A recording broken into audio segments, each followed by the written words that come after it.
Welcome back, everybody. Part 2 of the state board haircut. So we sectioned our hair, we had out our 1-inch guide, we cut our guide length. Remember, we wanted a hanging length of 6 to 7 inches. We did our 7 inches with an angled front.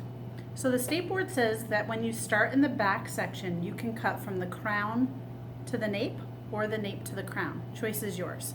I find that my students do a better job and make less mistakes if they start from the crown and work downwards toward the nape. So I have them take down about a 1-inch section, clip this hair out of the way.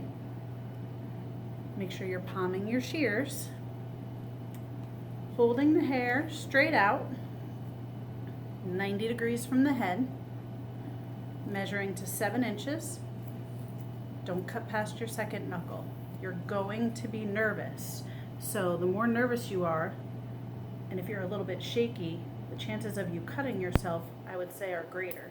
So just be really careful not to cut past that second knuckle, and then you shouldn't cut your finger. So I'm working downwards towards the guideline at the bottom, and when I get to the bottom, we don't want to recut the length. We want to marry those two sections together. From there, working over, take down another inch. And now the hair that I have cut before will be my new guideline, but I always tell my students, measure the hair twice, cut it once, because once it's gone, especially on a mannequin head, it's not growing back. So I see my guide, but I'm also remeasuring. Better to be safe than sorry. Okay, so at any point in time during this haircut, your examiner will ask you to show them haircutting techniques using a razor. So we're going to pretend that my examiner is asking me to do that right now. I would pick up my razor, pick it up, and use it with confidence. They want to see that you've practiced and you know what you're doing. So whether you're using a feather razor, any kind, make sure that you're holding it properly. Make sure that you have a blade in your razor. I'm going to continue the haircut just as I did before. So remember, you need to have tension on the hair and you're pulling towards the ends. So however it is that you use your razor, that's how you want to do the haircut. They will ask you to do this on a few subsections, basically until they see what they need to see, that you know how to use the tool properly and safely. And then chances are, at the same exact time, they will ask you to show them a technique of removing excess bulk. So you have some choices here. You are not allowed to point cut, that's in the directions. You could use a razor, you could use a thinning shear.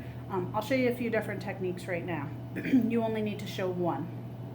You could hold this hair outward, you could take your razor down, slide it down a little bit to take away some excess bulk.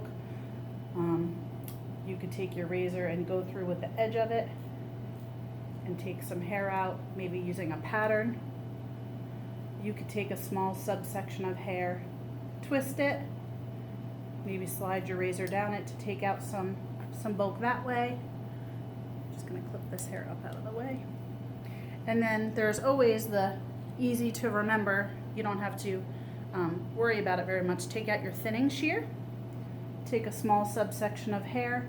Don't go too close to the scalp, a few inches away. Just give one snip. You don't need to cut the hair more than once, and just show them that you're taking some bulk out there, okay? So from there, I would go over and continue the other side in the back, but I think that you're all close enough to taking your state board exam that you don't need to see the whole haircut. I'm just gonna do half of it today.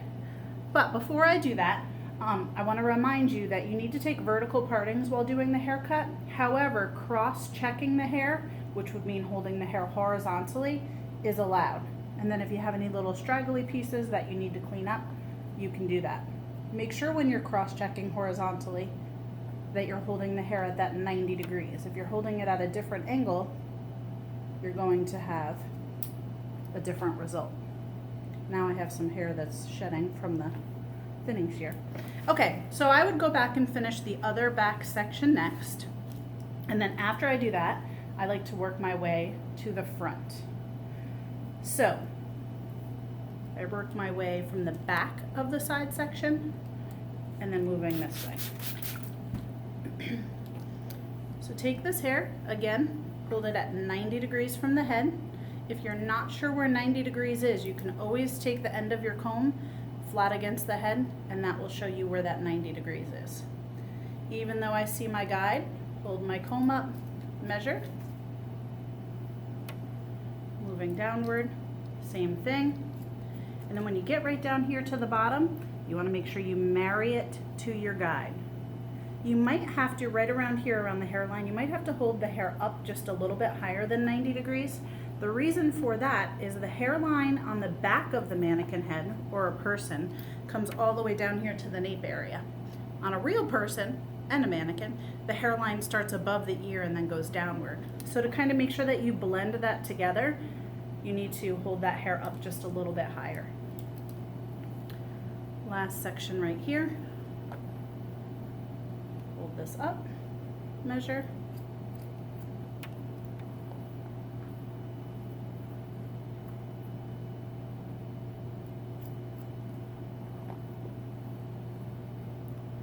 Let's make sure this all blends right down to the guideline. You also need to make sure in the end that everything blends to those front angles that you did. Again, to cross check, you can take the hair horizontally, make sure that we are good there. I would then go and do the other side, and when I'm done, this haircut projection angle wise should be circular. So when I was done with this side section, I would definitely hold the hair upwards to make sure that it doesn't come to a point at all. You might need to round that off just a little bit. Now you have 15 minutes to do this haircut on the state board exam. If you end up with extra time, just go back through your haircut and just check it. You'll be upset with yourself, I guarantee, if when your examiner comes over and asks for your comb to check the haircut, if they see straggly pieces and you lose points for that, you're going to wish that you had gone back through to check. So just go ahead and do that before you ask them to come over and look at your work and grade you. All right, so we have some nice layers. One more thing, super important. This is the first task of the state board exam. You want to get this done. If you do not finish this haircut and the mannequin has quite long hair as a brand new mannequin head, from here, just think about how hard it's going to be to put that hair in a perm rod, in a roller, when some of the hair is shorter and some of the hair is longer. So make sure that you really practice this haircut and do a good job on it. The measuring wise, if you have a mannequin head at home to practice on, you don't have to cut it to 7 inches every single time. Cut it an inch shorter so you can get multiple haircuts out of it. It's the same exact procedure, you're just cutting it to a different length. I hope this was helpful. If you liked it, make sure that you like the video, and I need more subscribers, so tell your friends about me. Thanks, have a good day.